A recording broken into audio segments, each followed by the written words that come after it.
మానవుడికి భోజనం ఎటువంటిదో ఈ మిర్చి, ఉల్లిపాయ అటువంటిది.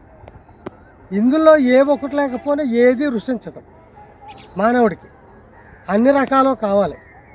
అందులో ఈ పచ్చిమిర్చి అనేటువంటిది మూల కారణం. ఇది ఆవకాయలకు కానివ్వండి, తాలింపులకు కానివ్వండి, ఆవకాయ కారానికి కానివ్వండి, దేనికైనా మూలం పచ్చిమిర్చి. అందుకు చేత ఈ మూసి పోషించుకోగలిగితే కనుక మనకు ఇబ్బందులు ఉండవు. ఎందుకు చేత అంటే జనం ఎక్కువైపోయారు, వాతావరణం కలుషితం అయిపోయింది. కలుషితం అయిపోయినప్పుడు మనం చాలామంది రైతులు లాసిపోతున్నారు. ఎందుకు చేత లాసిపోతున్నారు అంటే ఒక పక్కన వాతావరణం మార్పులు, రెండోది రసాయనిక ఎరువులు విపరీతంగా వాడుతున్నారు. రేట్లు చూస్తే ఆకాశానికి అంటేసింది. ఇవంటే ఇటు వల్ల మార్కెట్లో, పచ్చికాయ మార్కెట్లో ఏ టయానికి ఎలా మారుద్దో ఎవరికైనా అర్థం కాని పరిస్థితి. అందుకు గనక మనం సేంద్రియ పద్ధతిలో, వెస్టేజ్ పద్ధతిలో మనం ఆర్గానిక్ వ్యవసాయం చేయగలిగితేనే మిగలగలం. అయితే రైతులకు ఏమీ అర్థం కావట్లేదు అసలు. ఏ పక్క నుంచి చూసినా ఒకడు ఏ పంట వేస్తే ఆడికి డబ్బులు వస్తున్నాయి, అందరూ ఆ పంట వేసేస్తున్నారు. అదో కొంత దెబ్బ, రైతులందరికీ లాసిపోతాం. కానీ అలాగే ఎప్పుడు వేయకూడదు. 4-5 రకాల పంటలు వేయాలి. 2 రకాల పంటలు రేటు ఉన్నా లేకపోయినా ఉన్న పంటలు అయినా మనం లాసిపోకుండా నిలబడటానికి అవకాశం ఉంటుంది. ఇంకొకటి చెప్తున్నాను, మార్కెట్లు తగ్గొచ్చు, పెరగొచ్చు, తగ్గొచ్చు. బంగారం లాంటి మార్కెట్లో తలకిందుల కింద ఉంటున్నాయి.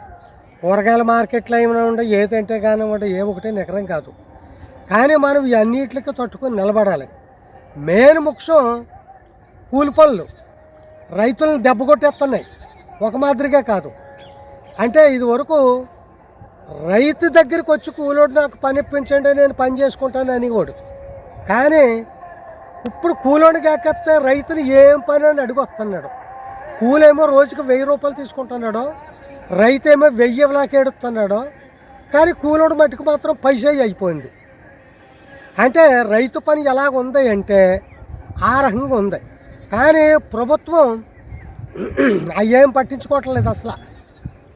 వాళ్ళ ధోరణి ఏదో వాళ్ళు చూసుకుంటున్నారు, రైతునేమో గాలికి వదిలేశారు. కానీ రైతుని గాలికి వదిలేయటం చాలా తప్పు. ఈ తప్పు ఎటువంటి తప్పు అంటే, ఈ రైతే కనుక పండించకపోతే ఏ రాజకీయ నాయకుడు ఎవడైనా సరే రైతు పండించిన పంట తిని బతకవలసిందే. కానీ దేశానికి, ప్రజలకి అన్నం పెట్టేది రైతు. కానీ ఇలా ఫర్టిలైజర్స్ అన్నీ కూడా 2000 రూపాయలు దగ్గరికి చేర్చేశారు రేట్లన్నీ. చేర్చేశారు. దానికి ప్రభుత్వం ప్రత్యామ్నాయం సేంద్రీయ వ్యవసాయం వైపు మళ్లించాలని పేపర్లకు, టీవీలకు అతుక్కుపోయి చెప్పడం కాదు. ప్రతి రైతుకి దానికి ప్రత్యామ్నాయం చూపించకపోతే రానున్న రోజుల్లో ఎవడో వ్యవసాయం చేయటానికి ఇష్టపడే రోజులు దగ్గరికి వస్తాయి. చేయలేరు. ఎలా చేస్తారో? కూలోడు పెడదా, పురుగు మందులు పెడదా, వాతావరణం కలుషితం వస్తే 4 గంటలు చేస్తున్నారు కూలోడు పని. 1000కి ఈ 1000 రూపాయలు రైతుకి ఎక్కడిచ్చేస్తాడు? కనుక నేను తెలుగు పరిస్థితి ఒకటే, పనికాహార పథకం పెట్టారు కేంద్ర ప్రభుత్వం. పరిపాలించే వాడికి కళ్ళు లేవు, రాష్ట్ర ముఖ్యమంత్రులకి చెవులు లేవు, కళ్ళు లేవు. రాష్ట్ర ముఖ్యమంత్రులు ఏం చేయాలి? ఆ ఎంపీలకి, ఎమ్మెల్యేలకి మీ నియోజకవర్గంలో ఎంతమంది రైతులు ఉన్నారో, ఏమేమి పంటలు ఉన్నాయి, ఇవన్నీ గ్యాదర్ చేయాలి. వ్యవసాయ డిపార్ట్మెంట్ ఉంది, కొంతవరకు గ్యాదర్ చేస్తున్నారు, ఏమీ లేదు. ఆ పనికాహార పథకం అంతా రైతులకు అనుసంధానం చేసినట్లయితే కొంతలో కొంత రైతుకి కాంతత్త ఉపశమనం కలుగుద్ది. ఆ 60 రూపాయల్లోనే బాజీ అంటున్నారు. రోడ్ల పైన 2 గంటల పాటు కూర్చోబెట్టి అటెండెంట్ వేసేసి వాళ్ళ ఫోటో తీసేసి నెట్లో పెట్టి పంపించేస్తున్నారు. అయిపోయింది. రైతుకు రమ్మంటే వస్తారు. ఇవాళ మేము ఇలా పండించమన్ని రకాల పంటలు, ఇవాళ మాకు మిరపకాయ కోద్దామంటే కూలి మనిషి రావట్లేదు. ఎందుకు రావట్లేదు అంటే పనికాహార పథకం 1 గంట కూర్చోబెడుతున్నారు, ఒక 1/2 మీటర్ బాగు చేస్తాను, మాకు 300 రూపాయలు వచ్చేస్తున్నాయి, మీకు పనిలోకి ఎలాగొస్తాం? రావని చెప్తున్నారు. కేంద్రం రాష్ట్ర ప్రభుత్వాలు కళ్ళు తెరిచి ఆ పథకాన్ని కానీ రైతులకు కానీ వినియోగించలేకపోతే కనుక రైతులు భవిష్యత్తులో ఏ పంట పండించలేరు. రైతు పండించిన నామ ఇప్పుడు ఎలాగెలాగ ఉంది. ఈ ఎలాగెలాగున్నది కొద్ది రోజులకి ఇలాగ అయిపోద్ది. ఇలాగ అయిపోయిన తర్వాత ఏమి ఉండదు సినిమా. ఈ సినిమా అంతా గోదట్లో కలిసిపోద్ది, సముద్రంలో కలిసిపోద్ది. అప్పుడు మునిగిపోయిన తర్వాత గవర్నమెంట్ కళ్ళు తెరిస్తే శూన్యమాసం. ఇవాళ మార్కెట్లో ఏ ఒక్క రైతు ఏం పట్టుకెళ్ళినా అరటికాయ అమ్ముడవుతలేదు, పచ్చిమిరకాయ అమ్ముడవుతలేదు, ఉల్లిపాయ అమ్ముడవుతలేదు, మొక్కజొన్న అమ్ముడవుతలేదు, వంకాయ అమ్ముడవుతలేదు, మినుములు, పెసలు, గంట్లు ఏమో అమ్ముడవుతలేదు. అమ్ముడవుతున్నాయి, అయిన కడకు పోతున్నాయి. ఇవాళ ఈ రైతు పరిస్థితి ఏంటి? ఏమో అర్థం కాని పరిస్థితి. కానీ రాష్ట్ర ముఖ్యమంత్రి కానీ ఈ చంద్రబాబు నాయుడు కానీ కళ్ళు తెరవకపోతే కనుక మళ్ళీ రైతులే బుద్ధి చెప్తారు, ఏం చెప్పాలా బుద్ధి. కానీ ఇవాళ అచ్చెన్నాయుడు అంటున్నాడు గవర్నమెంట్ దగ్గర డబ్బు లేదు, మేము రైతులు పండించిన పంటలు మేము కొనలేమంటున్నాడు. కొనలేనోడు నీకు మతుండ ఉన్నావా, నువ్వు మతలేక ఉన్నావా అసలనే? నీకు ఎందుకు అంటున్నాను? నీకు ఆ పదవి ఎందుకు? నీకు ఆ పదవి ఎందుకు ఇచ్చారు? వ్యవసాయ శాఖ ఈ పదవి ఎందుకు ఇచ్చారు నీకు? ఆ పదవి ఇచ్చినప్పుడు నీ పదవి నువ్వు నెరవేర్తించు. రైతులు రకరకాల పంటలు ఎత్తని రాజ్యం నడిచేది. ఏ రైతుకి ఆ రైతే ఒకే పంట ఎత్తే నువ్వు రాజ్యం నడిపేదేంటి? నీకేముండదు సినిమా. అందుకు చేత అచ్చెన్నాయుడికి నేనైతే ఒకటే చెప్తున్నాను, ఏరియాల వారీగా అనేక రకాల పంటలు ఉంటాయి. అన్నిటిని దృష్టిలో పెట్టుకుని నీ దగ్గర రాష్ట్రం మొత్తం మీద యంత్రాంగం ఉంది కనుక అందరికీ సమపాలన నడపాలి. మేము కొనలేము, గవర్నమెంట్ దగ్గర డబ్బు లేదు, పెట్రోల్ వేయించుకుంటున్నారు, లీటర్ కొట్టి 70 రూపాయలు గవర్నమెంట్కి ఇదిగాని ఇస్తాడు ఎవడమట్టి కాడే.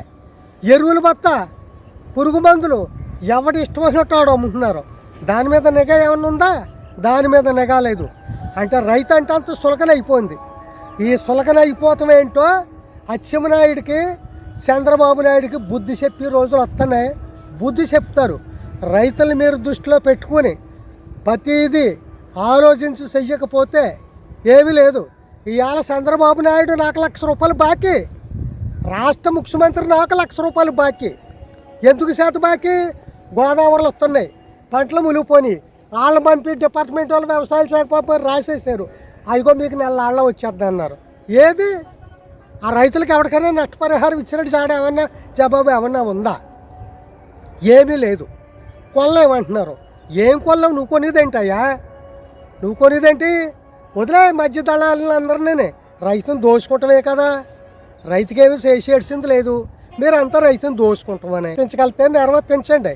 మేము నిర్వర్తించలేకపోతే సీము ఎందుకు వచ్చిన కబుర్లు మీకు? ఇవాళ మొక్కజొన్న పండించాం, కొనలేమంటున్నారు. ఇది చూస్తేనేమో మిరపకాయలు చూస్తేనేమో కేజీ ₹5. మాకొచ్చి ఆడదానికేమో ₹350 కూలి, టీలు టిఫిన్లు డ్రింకులునే పెట్టకపోతే వాళ్ళు రావట్లేదు. అంటే రైతుని ఇంత దిగజారిపోయి ఏడుతో రైతులు ఏ అందలం అయితే మిమ్మల్ని ఎక్కించారో మీ కాళ్ళు నట్టుకు టైం అవుతులకి ఇలా పీకేస్తారు. మళ్ళీ నువ్వు ఎక్కడ ఉన్నావంటే రోడ్డు మీద ఉండవలసి వస్తుంది. కానీ రైతుల తరపున హెచ్చరిస్తున్నాం, మీరు కానీ ఒళ్ళు దగ్గరెట్టుకు పరిపాలించకపోతే రైతు 2 దవల్లో వాయిస్తాడు గవర్నమెంట్ని. వాయించడానికి సిద్ధంగానే ఉన్నాం. అది మాత్రం జ్ఞాపకం చెట్టుకొని ప్రతి పంట కొనుగోలు చేయండి.